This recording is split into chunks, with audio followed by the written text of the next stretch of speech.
Барлықтарыңызға сәлем. Бүгін 19 наурыз күніне болжам. Бүгін шаш қайдыруға онша емес, жол жүруге де онша емес. Бүгін негізі үйде жатқан жақсы, керемет заттан құтылыңыздар. Жаңа нәрсені бастауға онша емес. Бүгін міндетті түрде ешкіммен ұрыспау керек. Жақындарыңызбен, сырт адамдармен, вообще кіммен болса да, достарыңыз болсын, любой адаммен кәдімгі сәл бір дұрыс емес сөз болып қатты сөйлеп қойсаңыз да дұрыс емес энергиясын алып келуі мүмкін. Енді бүгінгі күнде керек емес заттан құтылу деп жатыр қой, бірақ кроват, мебель жылжытуға, әсіресе кроват жылжытуға болмайды. Егер де ажырасқың келетін адамнан құтыла алмай жүрмейтін болсаңыз, кроватты жылжытсаңыз болады.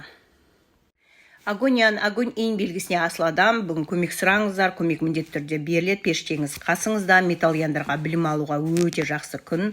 Тауық, жылан, сиыр күні туылған және жылында туылсаңыз, осы жылғы болсаңыз, сіздер көп шапқылайсыздар, жол жүресіздер ме? Өйткені путешествующий лошадка келіп тұр, атша шапқылайтын күндеріңіз. Декабрь айында туылғандарға дәрігерге көрінген жақсы, бүгін жақсы емі болады, жолдарыңыз болады, және апрель айында ұлу жылы туылсаңыздар, бүгін клиент табуға өте жақсы күн. Шығыңыздар, сөйлеңіздер, өздеріңізді көрсетіңіздер, бастарыңыз бос болса, танысуға өте жақсы, былайша шықпаңыз деген күннің өзінде. Күндеріңіз сәтті өтсін.